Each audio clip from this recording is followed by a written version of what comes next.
Di kedalaman Laut Papua, K-129 kembali dari kubur. Kapal selam Soviet yang hilang sejak 1968 kini muncul dan membawa rahasia yang bisa mengubah dunia. Malam merayap perlahan di atas perairan Papua. Gelombang mengayun KRI Nanggala 406 dalam senyap seperti bayangan yang menyatu dengan kedalaman laut. Di dalam lambung baja yang sesak oleh ketegangan, Letnan Laut Arya Prasetya berdiri tegap di depan panel sonar. Rahangnya mengeras. Cahaya redup memantulkan sorot matanya yang tajam.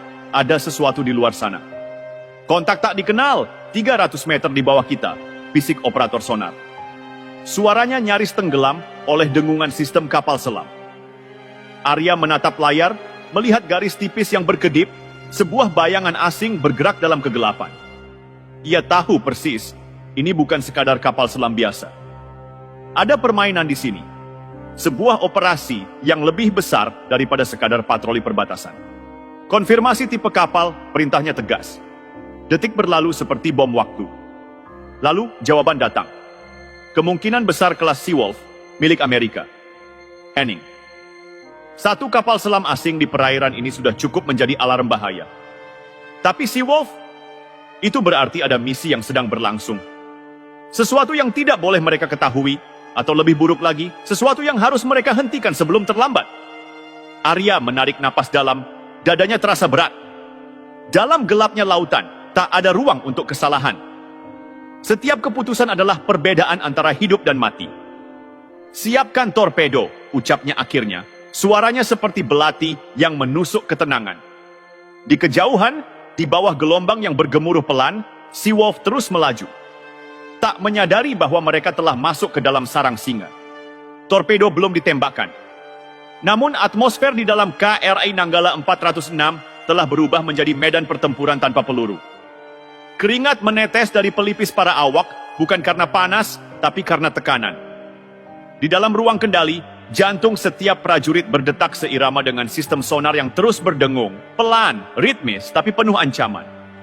Letnan Arya berdiri tak bergerak. Matanya menatap ke arah layar seperti hendak menembus kedalaman laut. Seawolf terus mendekat. Tidak agresif, tapi presisi. Itu bukan patroli, itu penyusupan. Komandan, suara teknisi menggetarkan keheningan. Seawolf menurunkan drone bawah air. Mini ROV, mereka sedang mencari sesuatu. Arya mengerti, ini bukan tentang peta bawah laut, bukan sekadar pengintaian.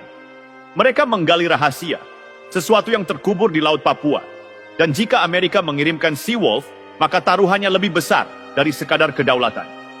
Ini bisa mengguncang tatanan dunia. Arya menarik napas. Kita tidak akan menunggu mereka menemukan apa yang mereka cari. Perintah, Komandan. Dekati perlahan. Mode senyap penuh. Kita jadi bayangan. Jika mereka mendeteksi kita sebelum waktunya, kita tamat. Di luar, Nanggala 406 mulai menyelam lebih dalam. Menyatu dengan lapisan termoklin, membungkus dirinya dalam dingin dan diam. Tak ada suara, tak ada cahaya. Hanya detak jantung para prajurit, dan laut yang menahan napasnya. Arya menatap ke bawah, ke layar sonar yang kini menampilkan lebih dari satu kontak. Kontak kedua terdeteksi, kapal selam tak dikenal, bukan milik Amerika. Darah Arya membeku. Ini bukan lagi penyusupan, ini pertempuran bayangan. Perang tanpa deklarasi. Di dasar Laut Papua, rahasia mulai menguak, dan dunia tak akan pernah sama. Gelombang laut di permukaan tampak tenang, tapi di kedalaman, badai diam-diam sedang meledak.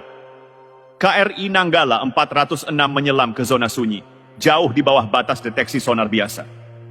Tempat di mana suara tak punya gema, dan cahaya lenyap di telan gelap. Letnan Arya menatap layar yang kini menunjukkan dua bayangan. USS Seawolf dan satu lagi. Tanpa tanda, tanpa identitas, tapi bermanuver dengan presisi militer. Bukan kapal dagang, bukan kapal riset.